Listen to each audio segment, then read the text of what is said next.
Welcome to Shifting Impressions, Conversations with the Realm of Beings, with me, Gretta Chamberlain, Yvonne Kraeher, Leigh Stima, and the Realm of Beings. Shifting Impressions, which is one of the vehicles that supports the transmission of the Realm of Beings, is here to assist you in delving into your being by providing numerous topics and discussions for you to intake as you deepen your connection with your inner world. Shifting Impressions is here to assist you in strengthening yourself as you excavate to understand your true nature. Leigh, Yvonne, and myself, with the Realm of Beings, eagerly invite you to join us today and learn to shift your mindset, shift your thoughts, and shift your focus to recreate your life and produce a new you. Shifting Impressions starts now. Hello, everyone, and welcome to Shifting Impressions, Conversations with the Realm of Beings.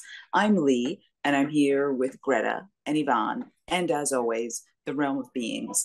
And we're very happy to be on Transformation Talk Radio every Friday at 11 a.m. Eastern Time, 8 a.m. Pacific. These conversations will help you examine your life and your creation of reality. They will help you to shift your impressions and understand what you're creating in your life and how it shows up. So everyone, listeners, thank you for joining us today. We will be talking about fear today.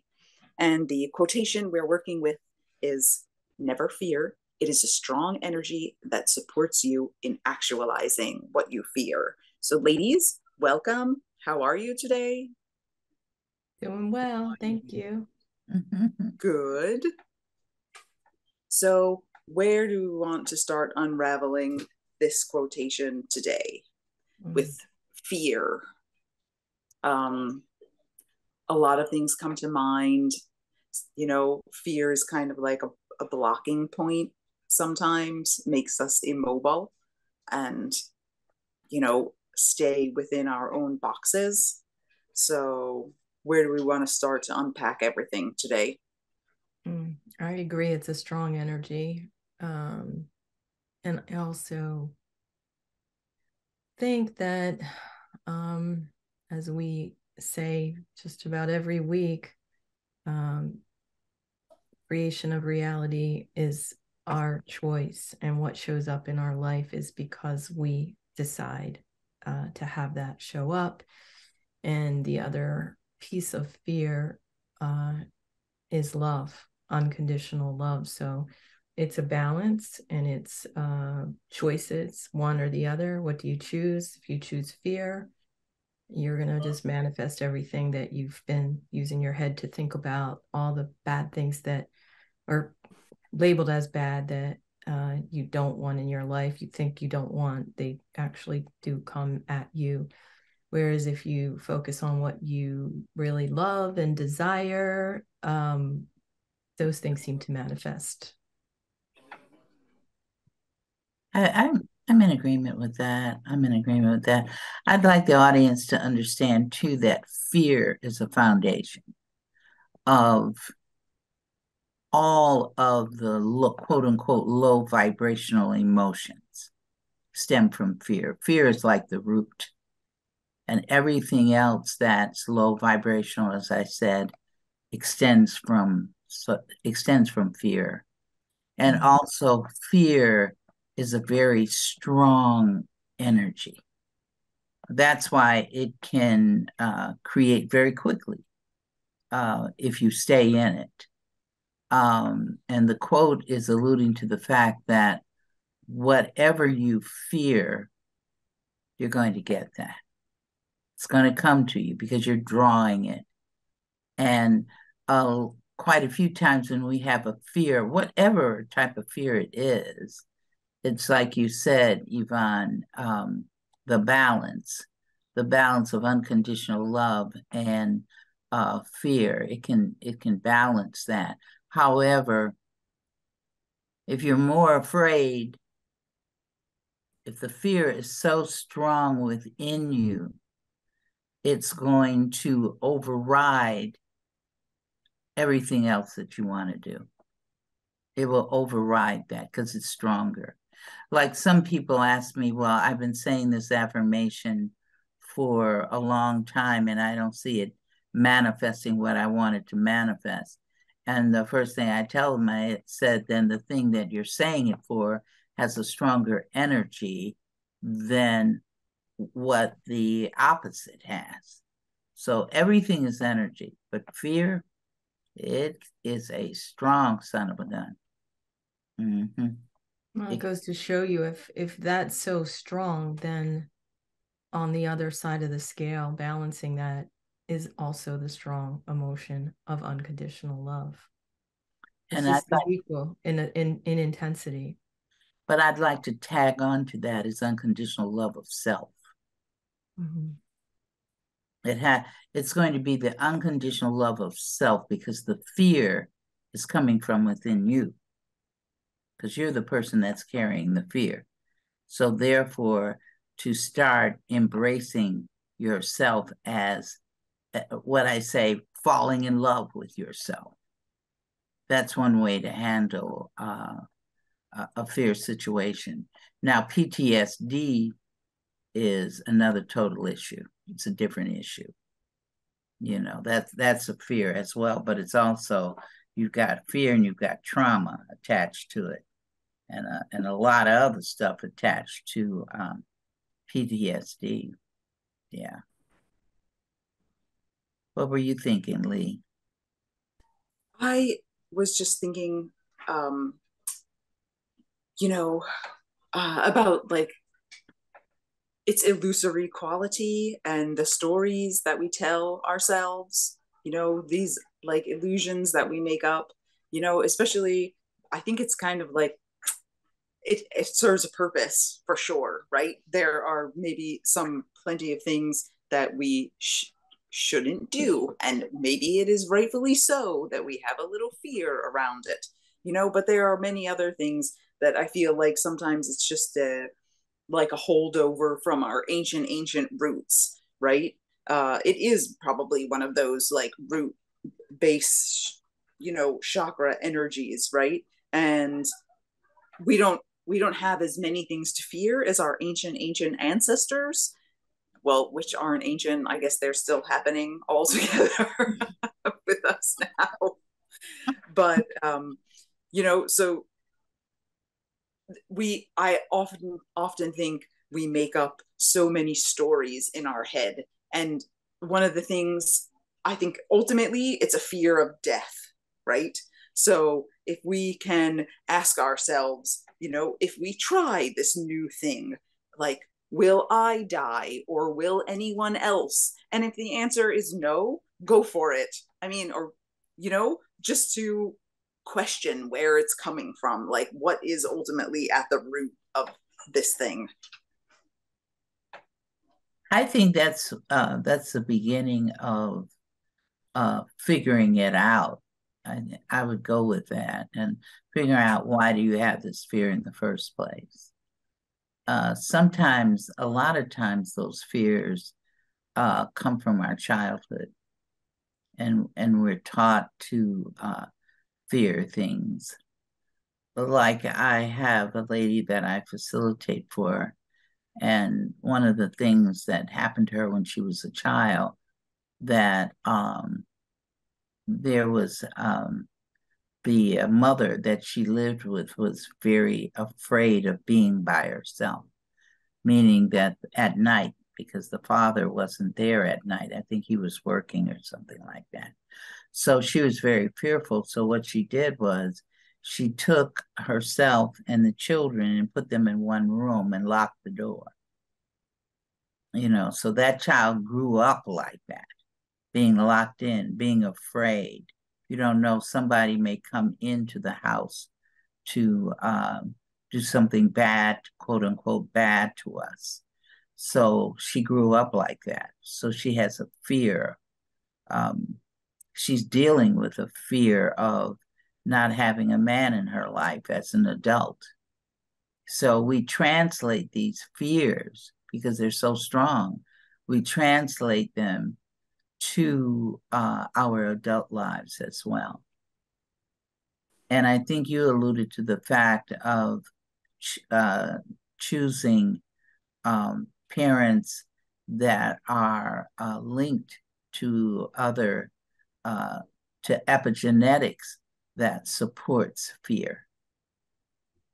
I had a lady that I was facilitating for, and she told me stories that her mother told her about being in World War II. I might have shared this story already, but when the Russians came in World War II, in many cases they weren't coming as, they were liberators, but yet they were coming with a certain thought pattern. So the women had to hide. So what they did in her family was they hid all the women and the female children they pushed them up into the chimney so that the people couldn't find them. They would go inside the chimney itself. So that was handed down to her epigenetically, so you fall into that. Yeah. I'm curious, Greta, how did that being hidden in the chimney epigenetic imprint show up in her life? As if like it had to have shown up somehow as a fear of maybe claustrophobia or something like that. Like how would that show up? No? Well, remember, she didn't experience it. She experienced it by way of epigenetics. Right, but it has to have some sort of manifestation, in my opinion. Right. Anyway. She had fears of doing things that were different. Would she be successful in it? There was challenges with the men that she selected to be in her life. So it fed into many, many, many areas. See, once you take it on, it's not just going to sit there. Right. It's going to extend itself. See, that's the interesting thing about these emotions. It's like pain. You can fix pain in one area, and then you turn around, the pain is gone to another area. And you fix that area, and it moves to someplace else. And it can move rapidly. So it's like that.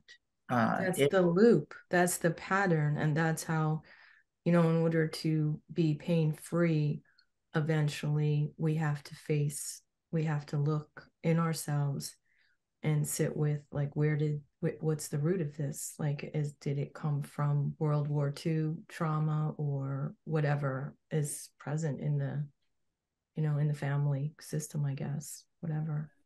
Well, it was interesting because I asked her, I said, okay, because sometimes I'll go back into the trauma that other individuals in the family have experienced that are now no longer in this reality.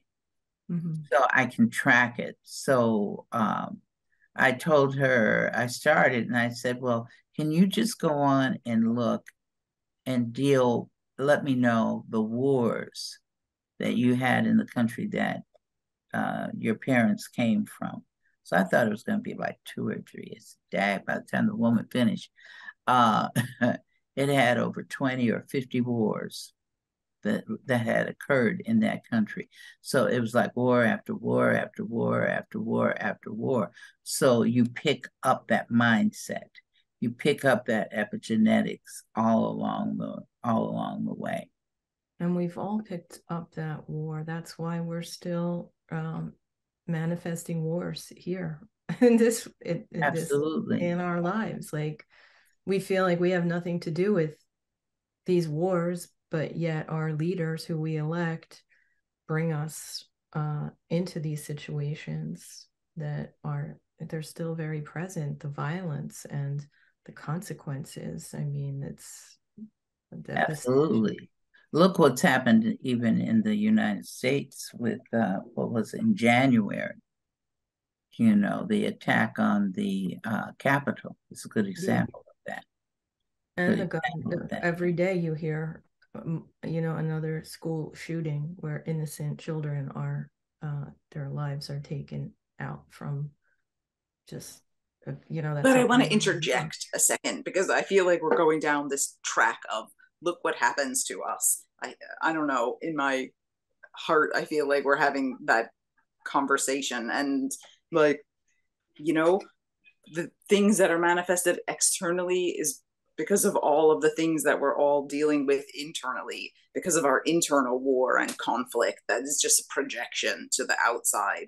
So like you multiply all of our individual, not individual because we're all one, by billions, and then, people, choose not to find the tools to help themselves and, correct their own course. And so that's what we're seeing, Thank you. we're seeing, um, because I mean, I can only speak for me, I know my own inner turmoil is still there. And I'm, actively pursuing this course of remembering, and I still forget. And I'm on a course and I lose my course. So, there are plenty of people out there that, unfortunately aren't, or what, everyone has their way. So the people who are listening to us, thank you for, seeking some shift in perspectives. And, trying to do your own inner work. So, yes, it's unfortunate that, children die, but, how do you like weigh that against like an adult person dying, or, not? Some are leaving en masse, and I guess, simultaneously there are others coming in to be born. So it's a cycle, and it probably balances out somewhere along the lines. Well, that's how we learn. We learn, and then we decide, because nobody can kill you. It looks like that somebody's killing you, but nobody's killing you, because remember, each person creates their own reality. Of course, the law throughout the world doesn't look at it like that. But the bottom line is, if you make the decision when you're going to make your transition, and you make the decision how you're going to make the transition.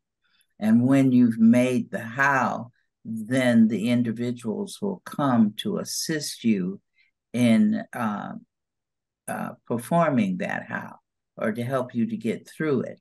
So it's just really the bottom line of everything is create, support, create. That's what it is. And Greta, when you were talking about this kind of like generational challenges that surface in our own lives, or we create them to surface in our own lives, how do we overcome that? I mean, I feel like sometimes if we try to go back so far into all of this stuff, like, tag, we'll never transcend. If you have to, like, sort out everybody's patterns and whatnot before we can kind of make some internal realizations for ourselves. So what's the fast track? There is no fast track. That's the first. There just isn't a fast track. And everybody here, I don't care who you are, you're learning lessons that you have created for yourself. It's not that the lessons are given to you. You've chosen them. You've created before you even got here, before you were even conceived. And then you chose your parents to say, okay, this is what I want to learn. I want to come into a family that's an addicted family.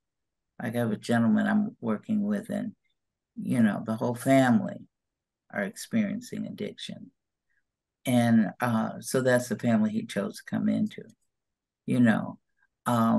and so what is he doing now, experiencing as an adult, as a teenager, is being addicted. that was his choice, because that's the lesson. That's his how of how he wants to learn this lesson. Now, those people being stuffed up into the chimney, that was their lesson. Oof. And it was a lesson of fear, you see, because they were afraid of the people that were coming were going to harm them. So that's a thought. And what happens is that we're working with it because that's the lineage that we chose. When you chose your parents, you chose everything that goes along with it. You know, that's the thing. And it might, depending on your particular lesson, it might show up there. Like somebody else could have chosen the family that both mother and father are addicts, or not, let me not say that they are addicts, because what they are is the force. What the illusion is that they are addicts. See, that's the interesting thing. It's not that somebody is chosen to be an alcoholic, because they're not they will never ever be an alcoholic. I don't care how many drinks they're taking. What they're doing is that they have decided to experience this, but they are still divine beings. They're still operating like that. But when you, as an individual, you said, when you asked, when does it stop? It stops when you stop it. That's the bottom line. You have to create the reality. You're creating the reality to keep it going. You're creating the reality to get rid of it. It's like my mother, everybody on my mother's side of the family, well, maybe I shouldn't say everybody, but I know my mother, my great-grandfather, probably other people down the line, decided that they wanted to experience diabetes. So when I selected her to be my mother, that was coming along right with it. That was the lineage. Well, I didn't get diabetes until I was in my 50s. And then I said, oh my goodness, this is something, or maybe in my 40s even. And I said, this is something I really don't want. So now I'm working to get rid of it. Now, how do you work with something to get rid of that? I had to work with me psychologically. I had to work with me emotionally. This is internal work Gretta had to do. I had to look at things physically. Don't crave over the chocolate candy, when you see it. Don't salivate and say, oh my God, I want this, a piece of candy. Just know that I can't do that. So there were certain things that I had to develop within myself. But in those three areas, psychologically, because what does diabetes mean in the first place? Diabetes means deep sorrow. So I was dealing with a situation that where I was working, and it produced deep sorrow. Everybody else went away from it happy, and here I am experiencing diabetes because I went down to a sympathetic level with everybody with the trauma, and didn't stay above it. I didn't even know I had gotten down in there until my feet started to hurt, and I said, oh my God, I can hardly walk. And that was a neuropathy, with the nerves and everything that can come with it. So I had created the neuropathy. I don't know what else I created with that doggone thing. And then I even created to go as far as being on insulin. And they say when you, at least I've heard, a collective thought is that once you get on insulin, you can't get off of it, which is not true. But some people have that belief system. So I had to work in those areas. So now I'm down to only one medication with diabetes instead of 3. So it's really working at it into the internal work.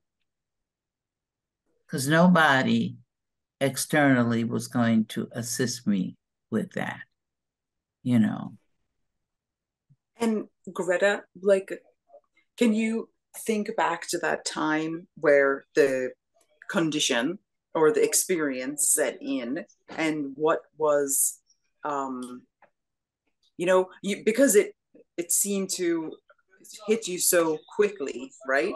So how, like, was there fear involved somewhere at the root to like accelerate that experience for you, or was it a cornucopia of things? I think the fear would have been that's when I think I went into saviorhood with the situation, because the situation was that I was at a school that one neighborhood in which the school wasn't even sitting in that neighborhood wanted to take over the neighborhood. I mean, over the school. So they criticized the teachers. They got politics involved. They got a well-known university. If I call it, I'm not going to do that. But they had the university part of that. They had other politicians.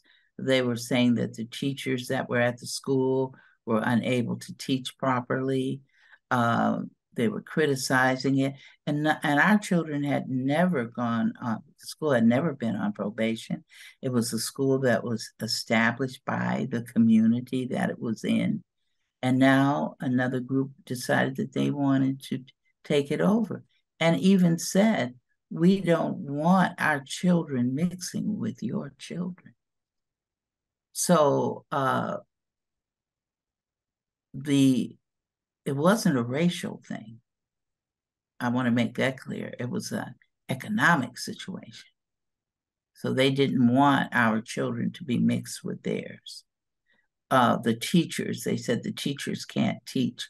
And some of the teachers had been there 20 years. Hmm. And now they were being attacked by people in the community that didn't even know them.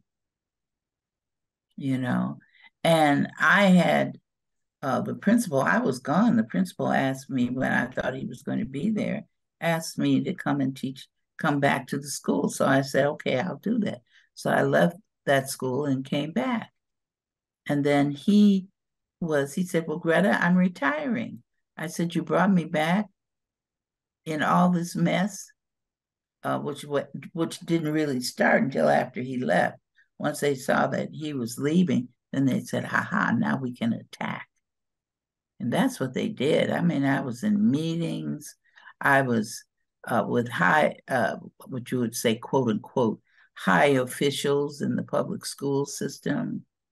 I'm not going to name any people's names, but that's what that was about. And the president of the school system, he and I were going at it like crazy. He would say something, I'd respond, and it would be in the newspaper. And I didn't realize that I was going down into the valley of sympathy for the teachers, because the children were upset. They were upsetting the children. We don't want you there. The parents were upset because why don't they want our children? Why can't our children stay in this school? It was a middle school, 6th through 8th grade. And it was a very challenging situation. Even Jesse Jackson got involved with it. I went to him to ask him, I said, can you help us? So that was sorrow for me. That was sorrow. So I went down deep into that sorrow, because I had to listen to being attacked. And I went into not only sorrow, but savior mode. Let me save the school. Let me save the children from having to go somewhere else. Let me save the teachers, you see. So had a lot of stuff going on at the same time when you talk about myriad of challenges up in there. Yeah. Mm-hmm. So yeah. If you relate that back to the quote, never fear, it is a strong energy that supports you in actualizing what you fear. So like you were, like the root cause of all that manifestation was fear in your life, right? It was, well, fear was part of it, Fear was that I didn't want us to lose the school. That was the fear. So you were afraid of that loss, right? Because of your comfortable life and the children's, uprootedness and everything else that goes along with it. Fear and saviorhood. Fear and saviorhood did it. And then you manifested diabetes because that was like the beginning of the story, and that's how you and it didn't come. I know we're getting ready to go into transition to the next part of the program, but it did not come. It took we fought that for about 2 years. And then it took 2 to 3 years later, once we left. We saved the school in that we saved the council to still be there. We saved the children to still be there, but the teachers had to leave. So we didn't get the teachers didn't get to stay there.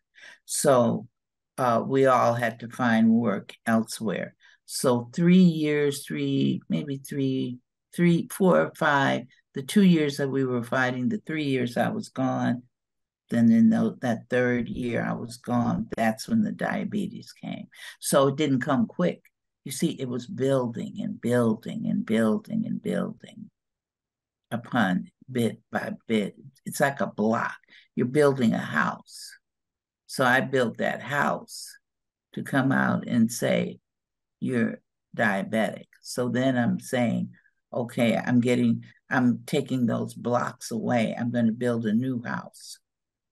Okay, so it was a process of several years then of all of this quote unquote emotional turmoil that it doesn't where this was created. That cancer builds. You don't turn around and say, boom, I got cancer. What happens is you think, because when you go to the doctor and they said, okay, you've got these symptoms, I think you've got cancer. Okay, it didn't come like that. Like my diabetes didn't come like that. It went over a period of years before I got it.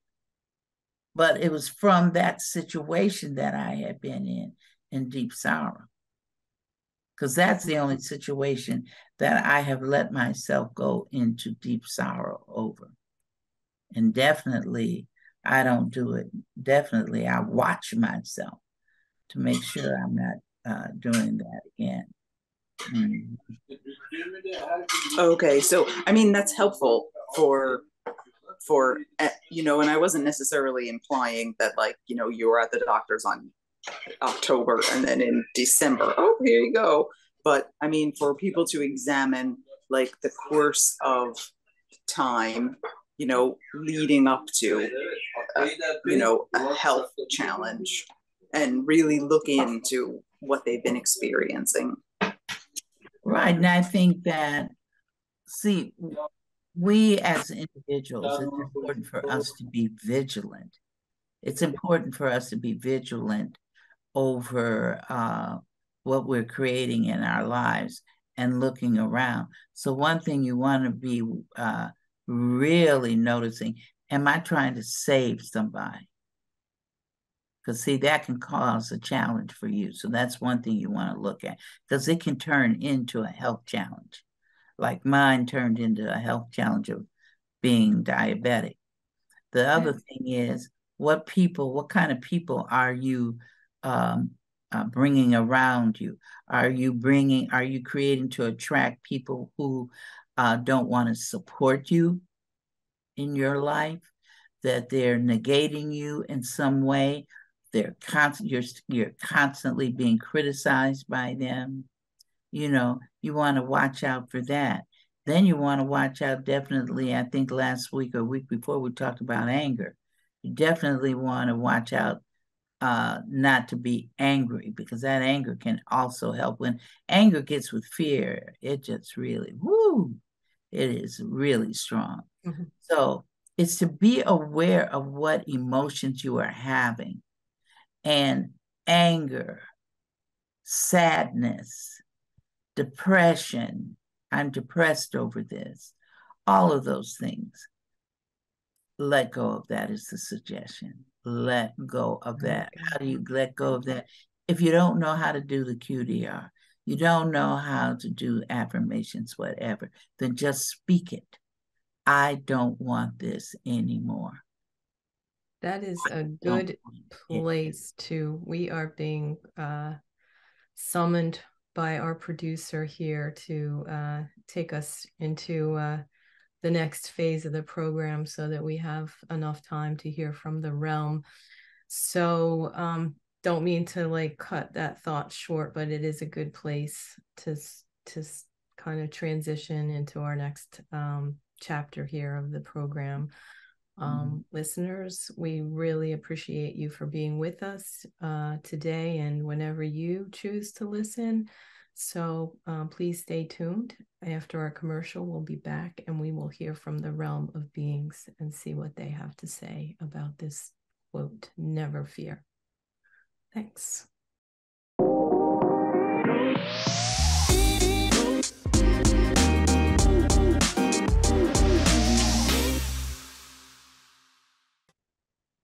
Hello, welcome back to Shifting Impressions, Conversations with the Realm of Beings. We have reached the point in the podcast where the realm gets to weigh in directly on what we've been talking about. So, realm, are you with us? Yes, we're all here. Okay, the realm's all here. We were talking about today, never fear. It is a strong energy that supports you in actualizing what you fear. So, can you share your wisdom with us today about this quote? Fear is, I think everybody has experienced fear of some sort. Could be fear of getting married, fear of getting a bad grade in school, fear of doing this, fear of doing that. So fear of flying. So somewhere everybody has experienced that. It's a very normal emotion. And as it was stated between the three of you, it is a foundational emotion. A lot of emotions stem from fear. Now the thing is that when you have a fear of it, what do? There's so many techniques that psychologists or clinical psychologists, psychiatrists, people who work in that arena have ways of assisting you in dealing with your fears. Like fear of snakes. You could have a fear of snakes. So maybe one technique would be to put you around snakes. That might be a different way. There's so many ways. But the thing is, the primary way is to get a grip over yourselves and just say, I'm loving myself more than I'm being fearful. Because the fearful energy is very strong and everything is energy. So you want to establish energy that is has a stronger vibratory rate, a stronger frequency than the fear that you are holding of something. One way you can take control over that is to declare yourself at every moment of your existence that you love yourself. Because fear, it runs away from you loving yourself. It's not going to sit there with you unless it thinks it can dominate. So if the unconditional love is strong, you'll outdo the fear. If you have a fear of flying, what are you going to do? You're going to love yourself and declare safety. One affirmation that we gave to the people is that I am safe and secure at every moment of my existence. I am safe and secure. Declare See, it's the declaration and then the strength behind the declaration. And by when we use the word strength, we mean energy. You're declaring that you are safe. Yes. So it's a point in your lives where you decide, I don't want this anymore. I'm through with it. I've learned my lesson, because everything you experience in this reality is a lesson. Everything. Everything is a lesson. Realm, is it even necessary to fully unpack everything to some, lineage perspective in the here and the now? Or if we're like, can we cancel some familial pattern by just recognizing there's something showing up and we don't want it anymore? Or do we have to go? Go ahead, finish. No, I'm asking, or do we have to like go, because like we were talking earlier about in the podcast, oh, someone was affected by some wars in the country of her parents' birth and it's still coming forward. So is that all necessary? It's necessary for the person. See, For you can everyone. only speak for the person. If the person is creating to experience that, then that is their how. That is Okay. how they want to learn a particular lesson that they chose to learn. And see, the lineage, remember now, we're all one. Mm-hmm. So technically, you're all one with that lineage. Mm-hmm. So that's why you can experience it. Now, and see, your focus is going to be on yourself and your lineage. You're not going to worry about Mary Jane's lineage who lives down the street from you. Right. You're only going to be looking at your lineage, and that lineage and all those people that went physically experience those situations is you, because you're all one. There is no separation. So when you deal with that, now here it comes. When you deal with that situation within your life, you are affecting the situation in your whole lineage. Mm-hmm. Because you're all one. So if it takes, the thing keeps going on and on and on and on and on and on until it hits you and you decide, okay, the buck stops here. I think that's a saying you all say. The buck stops here. Okay, so then when you say that, you're saying, you're putting up your fisticuffs and you're saying, I'm ready. I'm ready. It's not going any further. I am through with this. I refuse to accept this. I don't want it. Soon as you do it, you have done it for everybody. Mm. Yes. So it's beneficial. Even though, now get this, even though those people that are in that lineage, most people would say they're dead, but there is no death. Death does not exist. That's the biggest illusion going. But it affects them in the transitional portal that they are now existing in. Because even when someone dies, they're still one with you and you're still one with them. There's a physical separation. But there's no mental separation. There's no emotional separation. There's just a physical separation.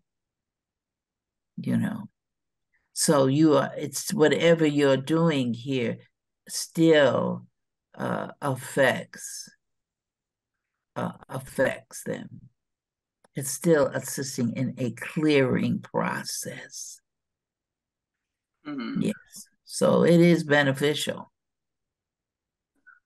Yep. Is that what you were asking me did I answer the right question. Yes. I'm so happy. I that- mean, even if you don't necessarily, you can clear something for others, even if you don't necessarily know it's from them, right? Just as long as you stop the buck in your place. It's because the them and you are the same. Right.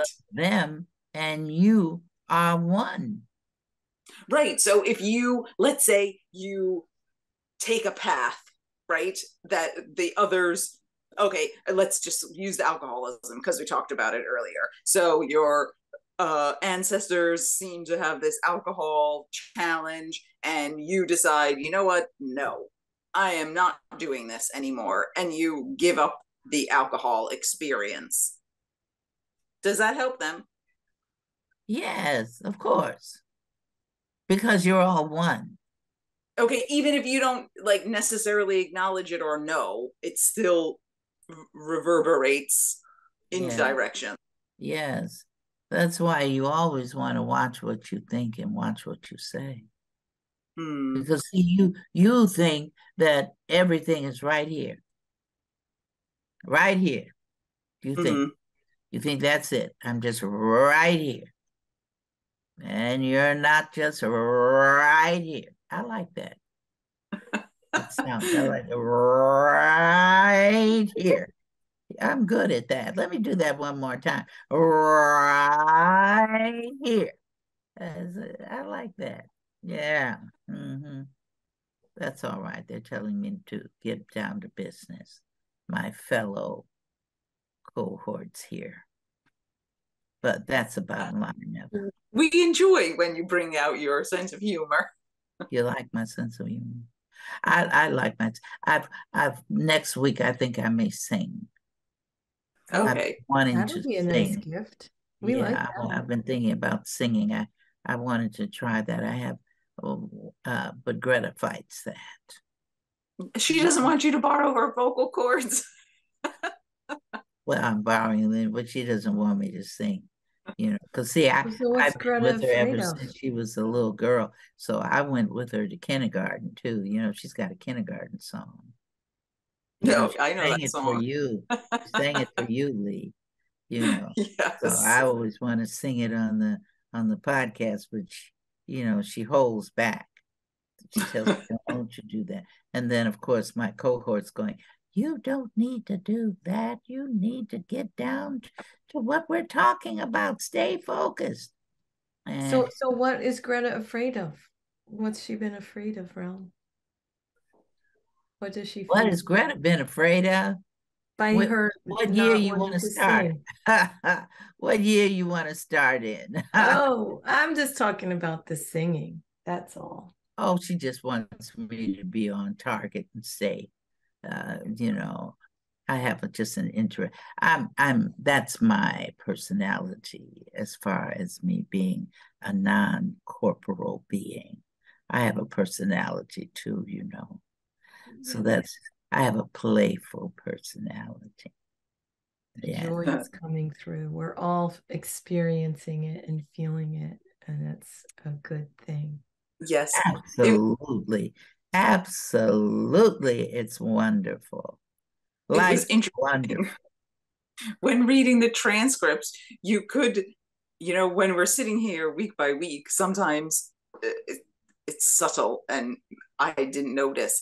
But when I was reading the transcripts, I could tell who was talking, like that it was different ones. Because some are very serious and some, like, I don't know if it's the same one, but there's one who, I think it is because you, like, whatever you were talking about right here, there was another one who was doing that.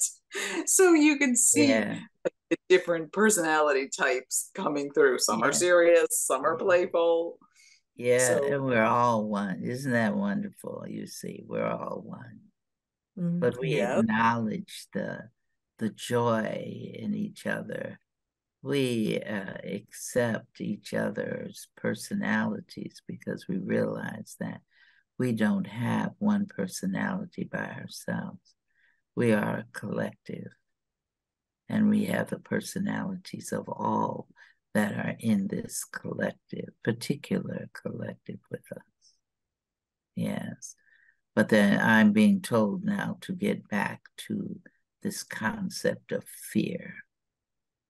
Fear Yes, is an interesting phenomenon because, as you stated in the early part of the podcast, when you fear something, you're going to see it manifest in some way inside your life.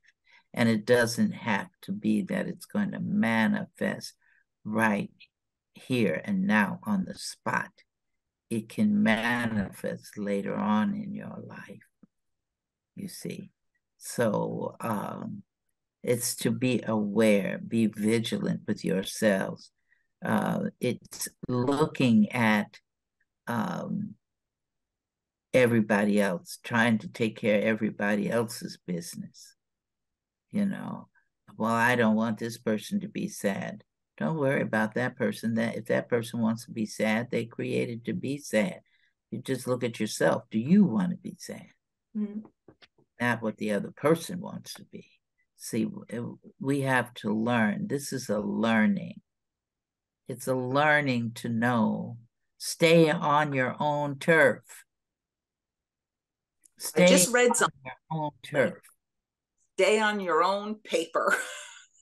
Yeah, absolutely. Mine is stay in your own lane. I always think, do I want to drive my car over there and crash into another vehicle, or do I just want to stay in my own lane and take my path? And sometimes I just unconsciously cross over and I crash. But then I get back into my lane when I remind myself, stay in your own lane. Stay in your own lane. Because that's where the strength is. Yeah. And you're going forward. You're moving in that forward direction, if that makes sense. Nah, you got it, Yvonne. You got it. You got momentum behind you from all that, those ancestors that are. Yes, I love it. I love it. Take care of you. Yeah. So take care of you, because you don't have to take care of your husband. He's going to take care of himself. Right. You don't have to take care of your children. They're going to take care of themselves. Right. You don't have to take care of your grandchild that's coming. He's going to take care of himself. But the thing is, you take care of you. And on that note, listeners, everyone joining us today, thank you for being here, sharing another podcast of Shifting Impressions, Conversations with the Realm of Beings. Thank you, Yvonne. Thank you, Greta. Thank you, Realm, for joining us, sharing your humor and your wisdom. And until we create each other again, be well. Once again, thanks for joining us at Shifting Impressions, Conversations with the Realm of Beings on TransformationTalkRadio.com. As you have explored today's creation of reality experience with Leigh, Yvonne, the Realm, and me, Greta, each of you is being supported by us in further developing the understanding that you are not just an individual existing in linear time and space, but a multidimensional force of infinite possibilities who is connected to all. So begin to create the realities you want. Join us every Friday at 8 a.m. Pacific Time and 11 a.m. Eastern Time on Shifting Impressions at TransformationTalkRadio.com. So long until we create each other again next Friday.